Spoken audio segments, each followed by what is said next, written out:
Big news out of the MLB yesterday. Pete Rose and Shoeless Joe Jackson are now allowed to be voted into the Hall of Fame. I assume that all the super baseball purist nerds and journalists, who are the ones that are making all these decisions, will hold all these things against Pete Rose and Shoeless Joe Jackson, even though they're available to go into the Hall of Fame? Or how do you expect this to go? And what is the narrative now that Pete Rose has passed versus maybe when Pete Rose was still alive about him potentially getting into the Hall of Fame? Jet? Pat, this is an incredibly complicated issue. And let me start off just with what the process is going to look like. If you don't make it into the Hall of Fame after your career as a player, you go to what's called the Era Committee. And it's a group of 16 people comprised of former executives, Hall of Famers, as well as a few journalists. And they essentially get to decide on a group of players. This past year, for example, Dave Parker and Dick Allen, two guys who had been overlooked by the writers, ended up getting voted in by the Era Committee. With the case of Pete Rose, though, especially, it is just so complicated because you have all of these different elements of his legacy bumping into each other. As a player, Pete Rose is unequivocally a Hall of Famer. 4,256 hits, the most in Major League Baseball history. 20-plus seasons of just incredible baseball. He was, an otherworldly baseball player. He also broke the cardinal sin of baseball, which is do not gamble on games in which you are involved. Did so as a player and a manager as well. Was accused of statutory rape of a girl who, in a sworn statement, said she was 14 or 15 at the time when she had sex with Pete Rose. His retort to that was, I thought she was 16. The interesting thing, though, is going to be Major League Baseball and the Hall of Fame has a character clause.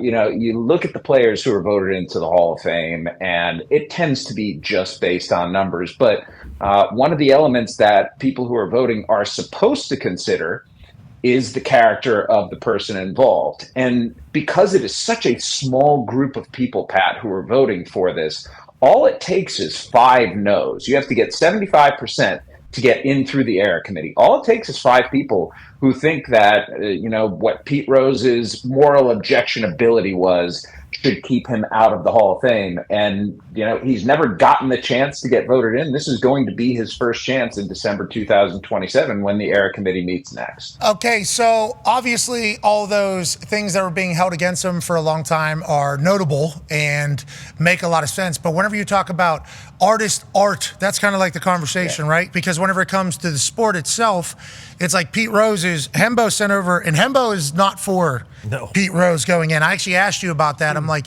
hey, do all you baseball purist people feel the same way that Hembo feels, which is like Pete Rose doesn't belong in the Hall of Fame, nor does Shoeless Joe Jackson. We'll get to Shoeless Joe Jackson here in a second because interesting story in 1919 about the potential mafia and what it was like, what the rules were and everything like that. And a man who was actually illiterate, I believe, is what we learned into there or leaned about. But like the stats for Pete Rose as a baseball player, insane, right? I mean, all-time leader in hits, obviously, games played, plate appearances, and at-bats. 3 World Series titles. I think he was only on 2 losing teams in 21 years or something like that.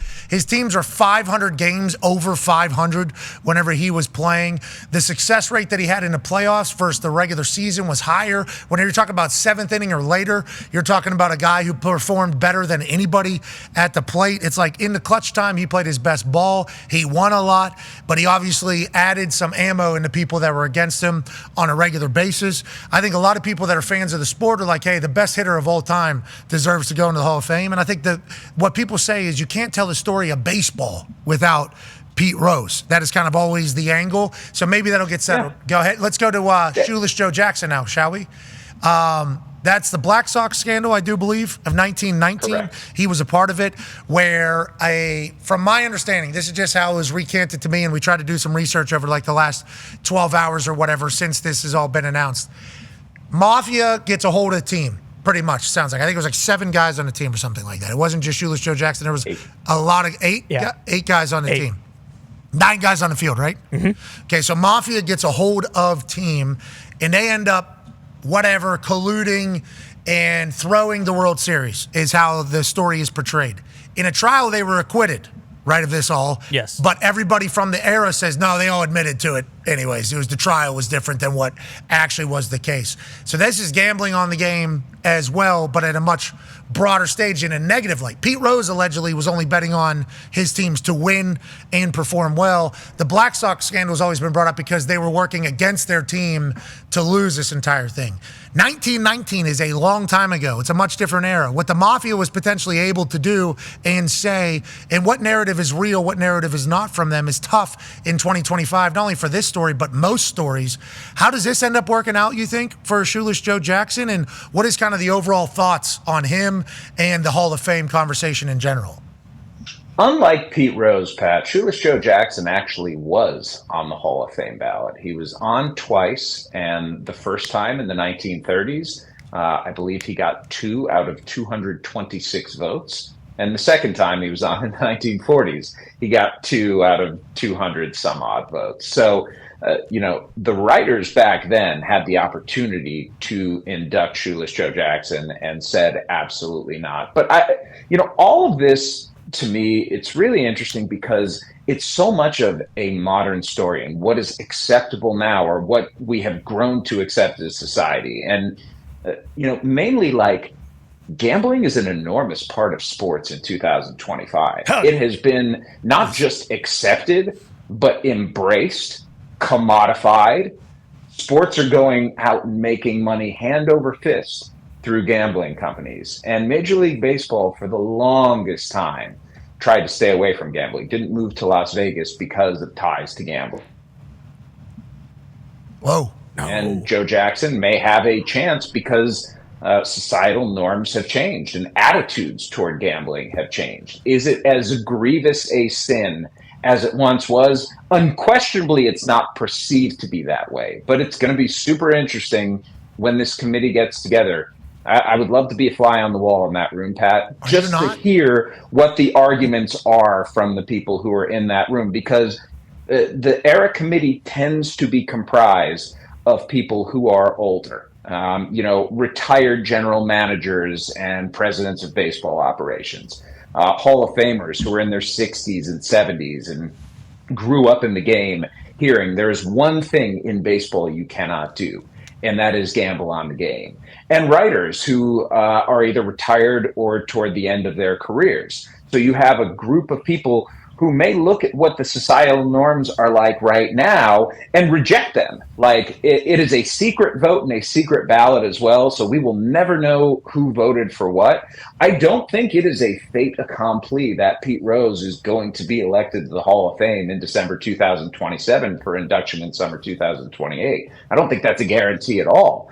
It's just a possibility now. And when Fawn Rose, Pete's daughter, went and met with Rob Manfred in December, that's all that they were looking for, I think. They just wanted the chance. And Pete himself had said in the past, when I'm 6 feet under, I don't give a damn if I get voted into the Hall of Fame or not. But clearly, it's an important thing to his family, and it's part of what Rob Manfred heard during his meeting with Fawn Rose. Give him an opportunity to see if they want to vote him in. Sounds like potentially not first time, but maybe in the future. We will be off Thursday, Friday due to the PGA Championship. We will see you back here on ESPN on Overreaction Monday. Have the greatest 4 days of your life.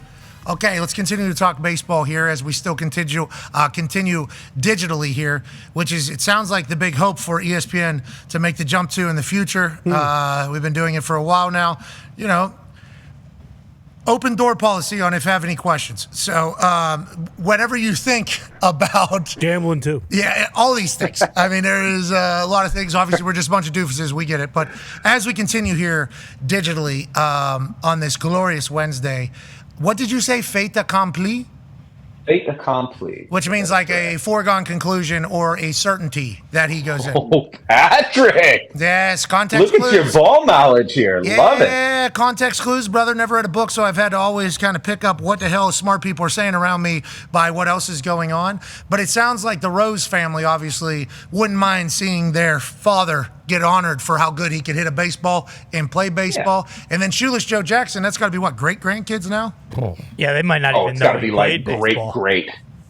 1919, you talk about all the things, societal norms now when it comes to gambling and everything like that. How about what we know now about what the mafia did?